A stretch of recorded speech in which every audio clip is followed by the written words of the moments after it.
Community Health Worker Training, Cardiovascular Health and Diabetes, Mini Module 8B, Healthy Eating and Weight Control. During this mini module, you'll learn how to identify strategies for preventing obesity and weight gain, describe ways to help people lose weight, learn how to read and understand a food label, and how to engage people in making healthy food choices. Let's talk about how to prevent obesity and overweight. Controlling body weight is a balancing act between the amount of energy you take in terms of food and drinks and the amount of energy you put out in terms of your basic body functions, your metabolic needs, and the amount of physical activity that you do. So the simplest way to think about how you could lose weight is to think about that energy balance. So somebody who takes in more calories or more energy than they burn is going to gain weight over time. Somebody who puts out more energy than they take in, so somebody who exercises and burns more calories than they eat or drink, is going to lose weight over time. Healthy eating is important for everyone, even for people who don't need to lose weight. Healthy eating is important in reducing the risk for heart disease and stroke and many other health problems. So let's talk for a minute about what healthy eating is. And keep in mind that healthy eating includes not only what you eat, but also how much, and also what you drink. According to dietary guidelines for Americans, a healthy diet has large portions or favors fruits, vegetables, whole grains, and low-fat milk or milk products. It includes lean meats, poultry, fish, beans, eggs, and or nuts. And it's low in saturated fats, trans fats, cholesterol, salt, and added sugars. And we'll talk more about each of these things in a moment. It's important for people to eat a variety of foods every day because different foods have different nutrients, including vitamins and minerals that your body needs. Sometimes people talk about eating a rainbow plate, and what that means is eating foods with lots of different colors because foods of different colors tend to have different vitamins and different minerals in them. So another way to think about a healthy plate is how to divide the types of foods that somebody eats for any given meal. And you can see from this picture that about half of the plate should be fruit and vegetables. And some versions of this say that most of that half of the plate should be vegetables. Certainly for people with diabetes, they should favor vegetables over fruit. But a full half of the plate should be vegetables and fruit. And then 1/4 of the plate should be protein.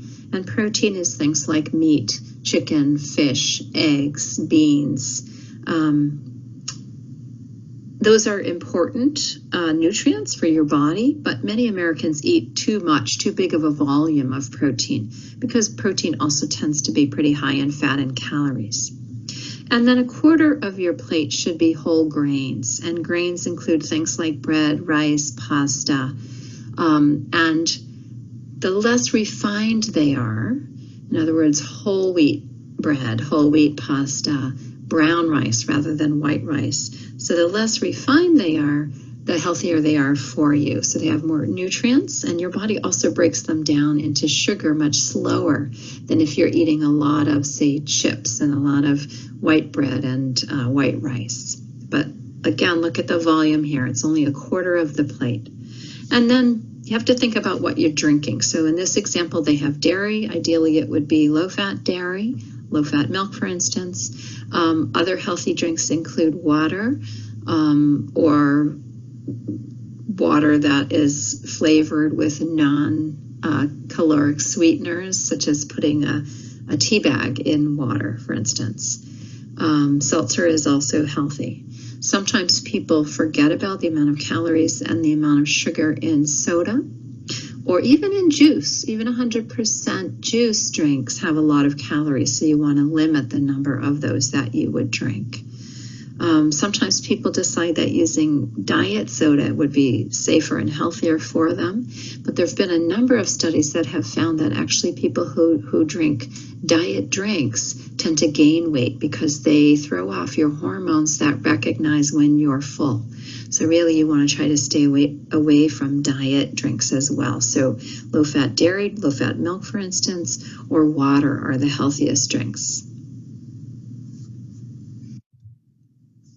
And here's a couple of examples of that healthy plate using real food. So if you look at the plate on the left, here somebody has chosen green beans and a mixed fruit salad for that half plate full of vegetables and fruit. They've got a quarter plate full of brown rice, and they've got a quarter plate full of lean protein. In this case, I think that's chicken. It might be a pork chop. In either case, look at how big or how small that amount of meat is. One guideline that people sometimes use is that if you're having a steak, for instance, it should only be about the size of a deck of cards, which is fairly small. If you look at the plate on the right, here the person has decided to have a whole half a plate full of a salad. So you can mix that half plate. It can be all one vegetable. It can be different vegetables. And then a quarter of a plate is corn tortillas in this case, and a quarter of a plate is the meat or the beans that they would be putting inside those tortillas. These don't show a drink. We'd want to see some low-fat milk or some water going along with this plate. And again, don't forget that drinks also count in terms of calories. Now we know that it's important to eat a variety of foods and to eat several servings of vegetables and fruits each day. But there's another side to healthy eating. It's also important to limit some types of foods, in particular, foods that are high in sodium, saturated fat, trans fat, cholesterol, and sugar. These foods should only be eaten once in a while. They play a part in heart disease, heart attack, stroke, and other diseases such as cancer. And we'll talk in just a moment about each of these. Let's start with sodium. Sodium makes up part of salt. It is used in mixtures to flavor and preserve many food that we buy in the grocery store. So things that you might not think of that have a lot of sodium would include cake mixes or canned soups. So there's a lot of hidden sodium in a lot of the food that we eat. Sodium plays an important role in maintaining normal fluid balance in the body. It brings the right amount of water to our cells. But when we eat food with too much sodium, we can retain too much water in our blood and in our cells. Limiting sodium will help control the amount of fluid in the blood vessels and around the heart and the lungs and in the legs. When a person carries extra fluid, it makes the heart work harder and may increase the blood pressure. So typically it's not that we're telling people not to eat any sodium, but not to overdo it. And in particular, if they have high blood pressure or they have heart failure. Americans tend to eat way too many salty foods. Daily intake of sodium for people without high blood pressure should be no more than 2,300 milligrams or about 1 teaspoon of salt per day. It should be much less, 1,500 milligrams or about 3/4 of a teaspoon of sodium for people over age 50, African Americans of any age, and people who already have high blood pressure, diabetes, or kidney disease. Reduce the sodium in your diet to control blood pressure. And ways to do this include to choose fresh, plain, or frozen food without added salt. And when buying canned or packaged foods, choose low sodium items that have no more than 140 milligrams of sodium per serving. Hidden sources of sodium include some things you might think of, like processed food like pizza. Actually, cheese in general has a lot of salt in it. Things like chips, pretzels, peanuts obviously have a lot of sodium, but even noodles or pasta have a lot. And then lots of sauces have a lot of salt in them, including ketchup. Pickles have a lot of sodium. Shellfish and meat in particular, if it's processed, stuff like corned beef or deli meats have a lot of salt. But even without being processed, meat can have a lot of sodium in it. You've been hearing for years that too much fat in your diet is not good for you, but the truth is that some fats are good for you and others are not. There are two main types of fat, saturated fats and unsaturated fats. Saturated fats are unhealthy fats that can increase your risk for heart disease, heart attack, and stroke. They're found in red meat, lard, animal shortening, chocolate, and dairy products such as whole milk, butter, cheese, and ice cream. So if you think about it, most of those saturated fats are from animal products, whether they're dairy or the meat. Saturated fat is also found in most margarines, vegetable shortening, lard, fatback, stick margarine, and some oils. They are also used in making most potato chips, as well as the cakes, muffins, cookies, pastries, crackers, flour tortillas, fry bread, and donuts you buy at the store. Unsaturated fats are healthier fats. Some unsaturated fats may even lower your risk for heart disease, heart attack, and stroke. Unsaturated fats are found in olives, avocados, most nuts, fish, and oils such as olive oil, peanut oil, canola, and soybean oil. Saturated fats become solid at room temperature, while unsaturated fats are usually liquid at room temperature. Unsaturated fats may help lower your bad cholesterol levels, the LDL cholesterol, and increase your good cholesterol levels, your HDL cholesterol, when they're used in place of saturated fats. So saturated fats are the fats that are unhealthy for you, and they tend to be solid at room temperature, and they increase levels of bad cholesterol in the bloodstream. LDL levels are the bad cholesterol. And they tend to be, saturated fats tend to be in things like store-bought cupcakes or cakes or pizza, ice cream, fried food. Even worse than saturated fat are trans fats. And trans fat is a type of artificially created fat that's even unhealthier for you. And they increase the LDL levels in the bloodstream even higher. And again, your donuts, your store-bought cakes, a lot of the food that you'll buy, fried food that you'll buy in fast food restaurants have a lot of trans fat in them. So notice that most saturated fats and trans fats are highly processed foods. Now, your unsaturated fats are the fats that are healthy for you, and that's true whether they're polyunsaturated or they're monounsaturated fats. You don't have to really worry about the difference between those two. But in general, unsaturated fats are liquid at room temperature, and they help to reduce LDL levels in the bloodstream, so they help to reduce that bad cholesterol level. And examples of healthy unsaturated fats, which reduce your risk for heart disease, heart attack, and stroke, include avocados, most nuts, fatty fishes such as salmon, olives, and oils such as olive oil, peanut oil, canola, corn, soybean oil, sunflower, or safflower oil. One of the things that we encourage people to do is try to eat less processed foods, certainly to eat out less often. It's easier to reduce your fat level, especially if you're eating out mostly at fast food places. And to try to buy light or no fat salad dressings and mayonnaise, to use less of them, okay, and to eat them less often. Cholesterol is a fat-like substance found in all animal foods: meat, chicken and turkey, fish, milk and milk products, and eggs.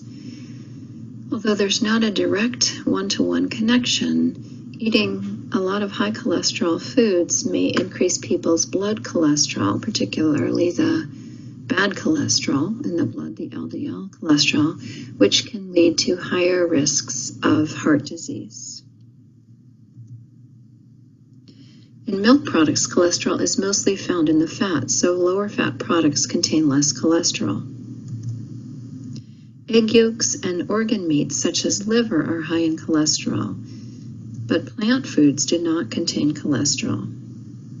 So we recommend that people who are at risk or have high cholesterol try to eat somewhat lower cholesterol foods, or to limit the amount of high cholesterol foods that they eat. Low-fat meats, such as lean cuts of red meat, chicken, and turkey without the skin, as well as fish, are good sources of protein and are better choices than high-fat meats, such as bacon, sausage, hot dogs, hamburgers, and lunch meats. You should not eat high-fat meats more than once a week.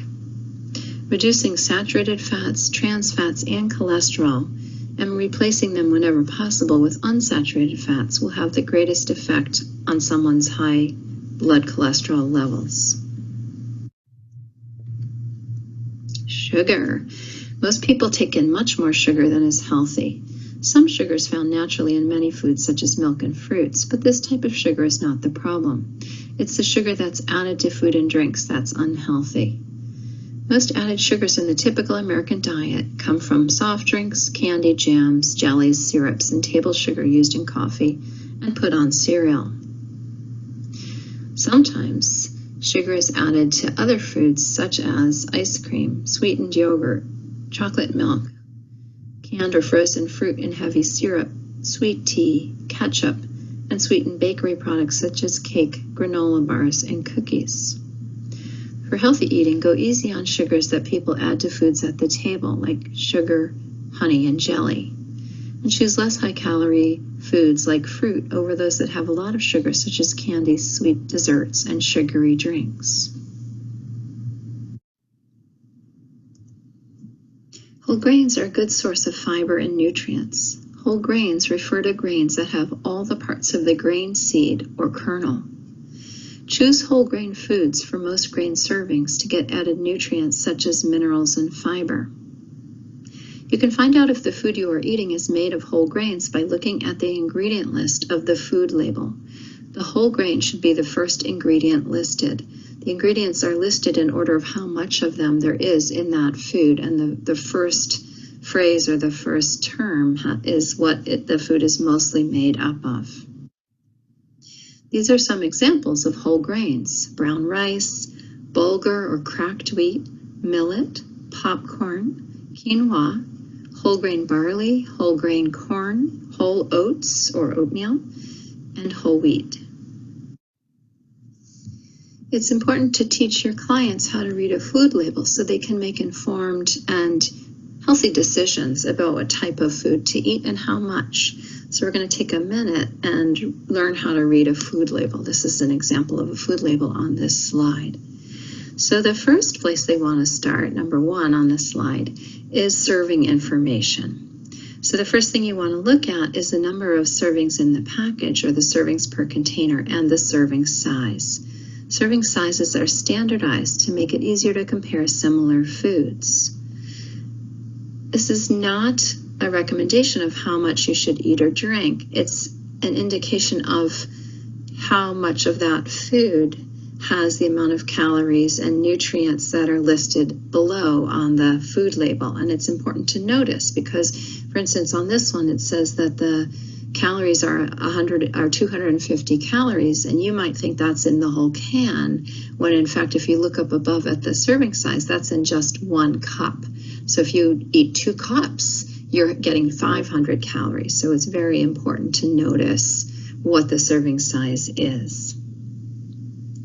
The next thing that you can look at is the number of calories, which is number 2 on here. Again, if you eat just that serving size, you'll get 250 calories. And you'll notice that to the right of that, it tells you how many of those calories are from fat. So in this case, almost half of those calories are from fat. So this is a very high fat food. Under number 3, you will start to see where the nutrients are. So the nutrients in the top, which in this case are in yellow, are nutrients that you want to limit. Okay, so those are your total fats, including saturated and trans fats. And remember that those are the unhealthy kinds of fats. It's the total amount of cholesterol, which again you want to limit, and sodium or salt, which again you want to limit. And so those are the less healthy nutrients. And then as you go down a little bit further, it tells you about the sugars. So total sugar includes sugars naturally present in many nutritious foods and beverages, including the sugar that's naturally in milk and fruit, as well as any added sugar. And you can see here that there's just a total amount of sugars.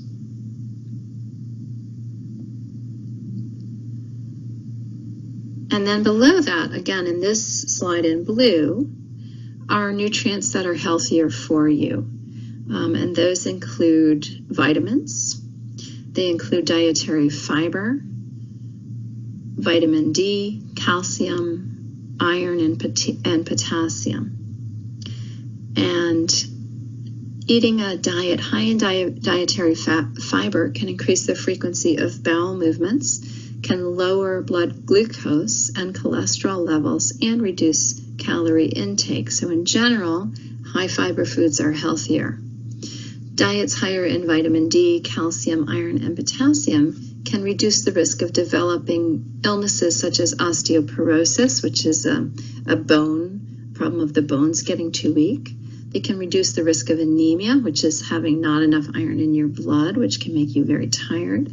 And they can reduce the risk of high blood pressure.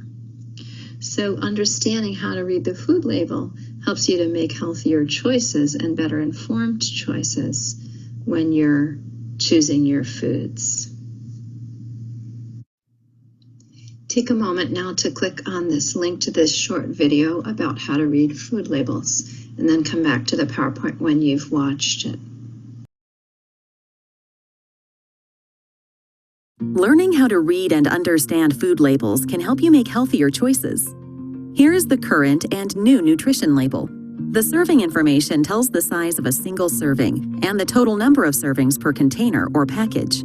It's important to pay attention to the calories per serving and how many servings you're really eating. If you double the servings you eat, you double the calories and nutrients. We want to limit saturated fat, trans fat, sodium levels, and added sugars. Note, added sugars are now displayed on the new label. For a balanced diet, we need dietary fiber, protein, calcium, iron, vitamins, and other nutrients daily. Percent daily values tells us the percent of each nutrient in a single serving in terms of the daily recommended amount. As a guide, when we want to consume less of a nutrient, choose foods with a lower percent daily value of 5% or less. If we want to consume more of a nutrient, we can look for foods with a higher percent daily value, such as 20% or more. We may need to eat less or more than 2,000 calories depending on our age, gender, activity level, and whether we're trying to lose, gain, or maintain weight. Your healthcare provider can help you figure out how many calories you need.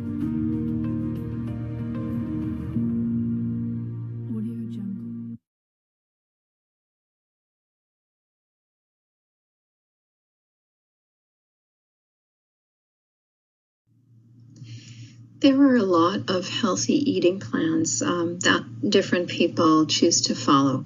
And one of these plans that's been around for a while and has been very well studied is the DASH plan.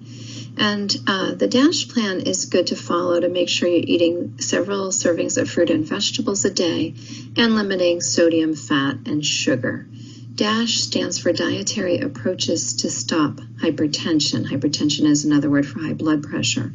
And the DASH diet's recommended by the American Heart Association and the National Heart, Lung, and Blood Institute to lower blood pressure and to lower those bad cholesterol levels, the LDL cholesterol. It's been studied quite a bit and found to do those things.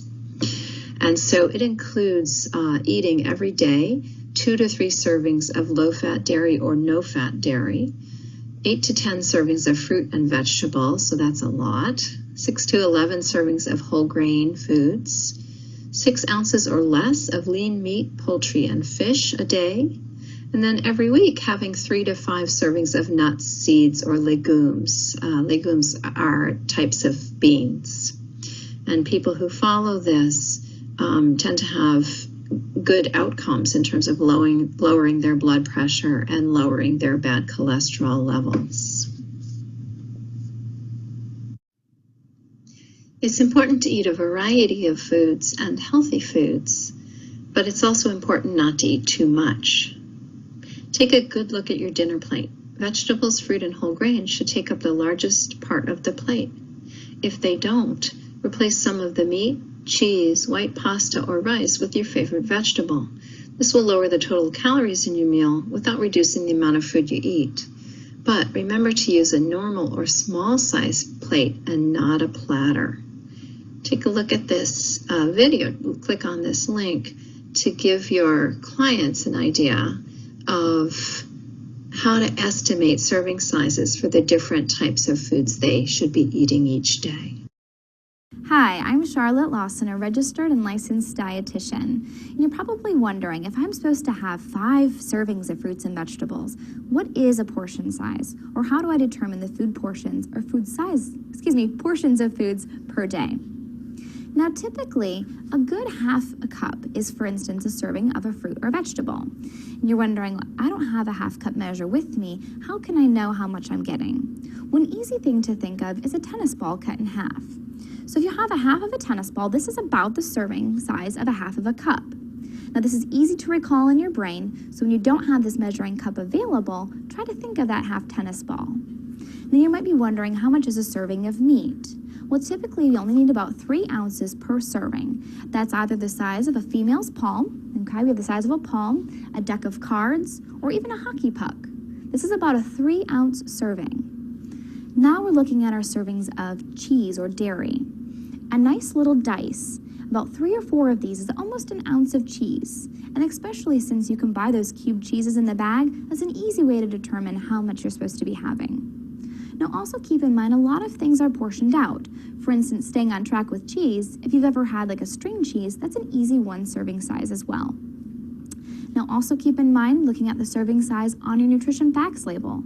A lot of these are key to a regular serving. For instance, a half of a cup of cottage cheese. That typically is a serving as well, and actually an excellent source of protein.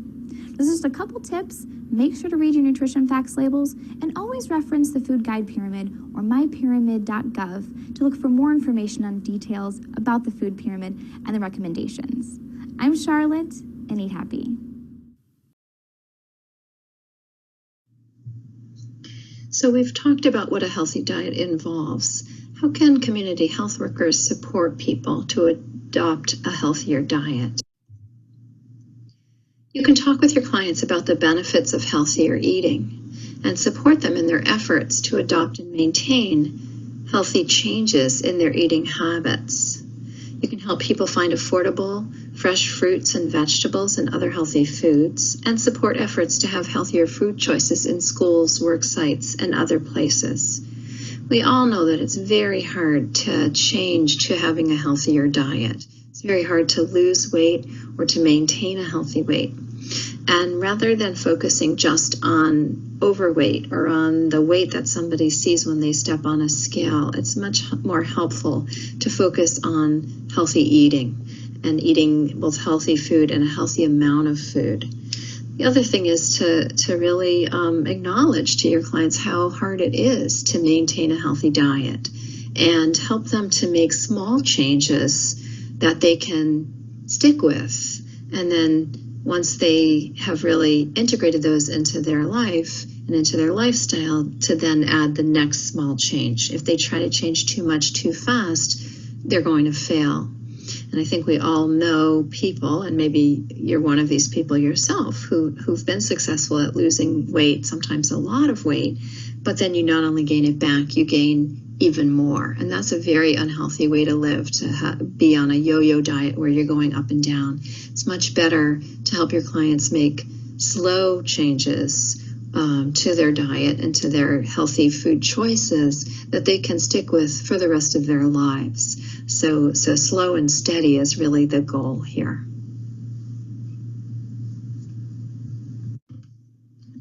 So if you have a client who is ready to start making some changes to have a healthier diet, here are some possible places where you might want to start. And you're not going to start with all of these, you're going to pick 1 or 2. So often the first thing I will say to them is, what are you drinking? And how many glasses of that a day are you having?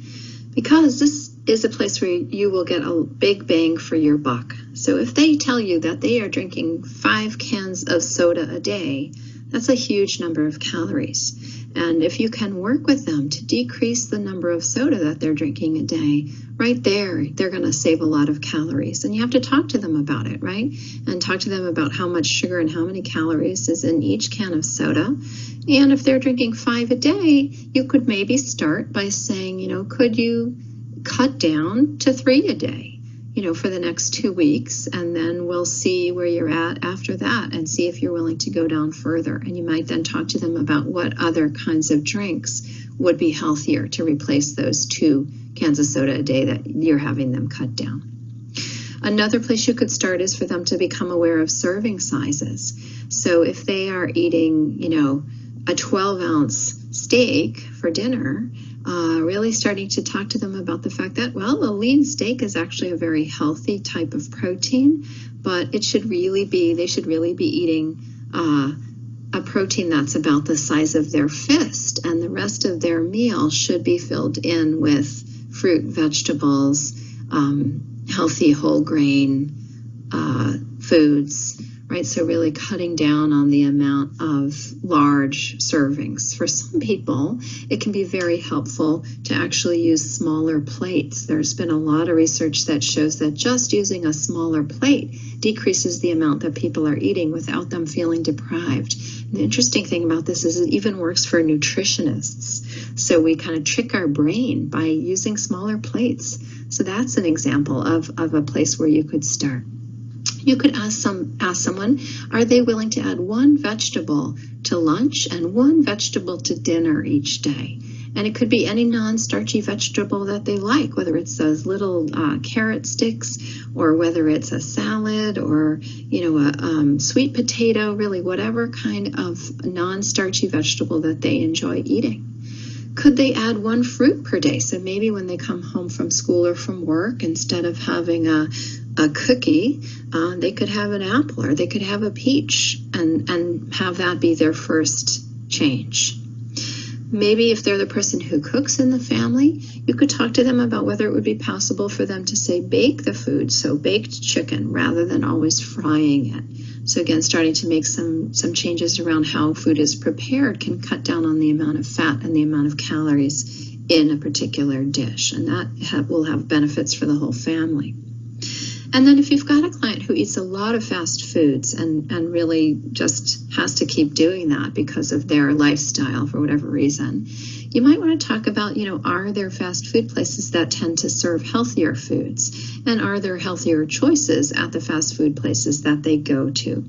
So there are certain fast food places, like Subway, for instance, that does have some healthier choices. And then when they do that, they're going to want to ask the server to pile on the vegetables on that sub and not have it be just a meat and bread type of a sub. So these are all examples of a place where somebody could start.